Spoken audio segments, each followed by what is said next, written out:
Master Sskeer is one of the few Trandoshan Jedis within the Jedi Order, so what is the reason for this?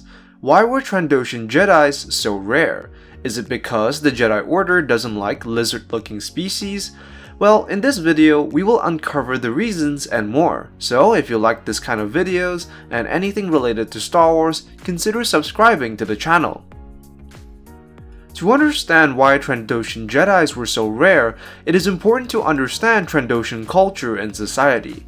Trandoshans are large bipedal reptilian sentient humanoids that originated from the planet Trandosha, whose society revolved around a culture of hunting. For most Trandoshans, there are few activities better than the thrill of a hunt. Biologically, their rapid healing and regeneration abilities make them aptly suited for more perilous hobbies. Trandoshans worship their goddess, the Scorekeeper, by going on hunts and certain acts that would increase their jagannath points. Trandoshans believe that once they died, the Scorekeeper would tally up their total points and determine where their place was in the afterlife.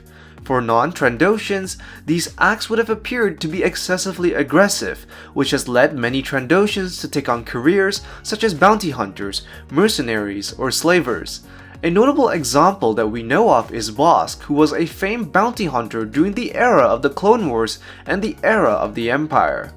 In fact, for Trandoshans, the hunt was a rite of passage, which could involve a young Trandoshan being tasked to hunt anything but the most dangerous of creatures. Typically, they hunted frisk wolves, but their preys also included Jedi Padawans. Trandoshans have particularly poor relations with the Wookiees, both having a violent and hateful history with each other. For Trandoshans, Wookiee pelts were highly prized and therefore contributed to a large amount of jagannath points. Should Trandoshans be shamed or captured during a hunt, it would lower their points to 0, which meant that their life would be forfeit in the eyes of the Scorekeeper. However, this could be corrected if they hunt the person who shamed or captured them in the first place. As such, given the highly aggressive and predatory nature of Trandoshan society and culture, it is clear that there is an issue of compatibility with the philosophies of the Jedi Order. The Trandoshan concept of social hierarchy was built on the concepts of supremacy, in which one's social ranking was determined by their ability to kill and to hunt. For the Jedi Order, such social structures were outright rejected. To the Jedi Order, the ability to take a person's life is a situation of great gravity and should not be treated lightly. The Jedi Order perceived all living beings to be equal in the eyes of the Force and should therefore be treated as such. Therefore, for Trandoshans, such notions of equality and the sanctity of life stands in contrast to their way of thinking and could be perceived as weak-minded. It could also be interpreted that the hunting culture of the Trandoshans brushed far too closely towards the dark side of the Force, given its indulgence in taking life.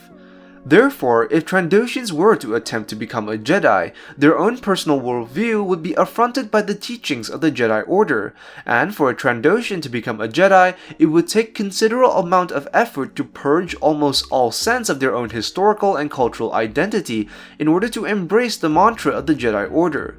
And even in situations where Trandoshan children did display an affinity for the Force, it was unusual for Trandoshan parents to bring them to the Jedi Temple for training. Adult Trandoshans who grew up and were deeply socialized in the culture of the Trandoshans will undoubtedly find it difficult to betray their own heritage and would have undoubtedly found the Order's more peaceful nature to be less than appealing. In this regard, Master Sskeer was not only a rare sight, but something special given that he had excelled and become a fully fledged Jedi Master. While it would be undoubtedly difficult for Trandoshans to give up on a cornerstone of their societal norms, it was not wholly impossible. As demonstrated by Master Sskeer, Trandoshans were also partly social creatures and could therefore be molded to fit within the ideology of the Jedi Order. However, it remains unclear how much of Trandoshan culture stems from their biological urges and which elements are wholly social constructs.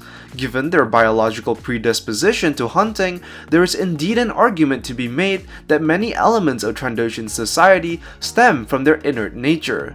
But safe to say that the rarity of Trandoshan Jedis could most certainly be attributed to their societal structures. Any Trandoshan that wished to adopt the ways of the Jedi Order would be required to undergo a major overhaul of their own personal identity.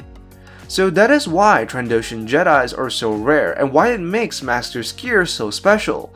Let me know what you think in the comments down below. If you have any ideas on future videos, be sure to let me know as well. As always, be sure to subscribe and I will see you in the next video. I am the Lost Acolyte, and I have spoken.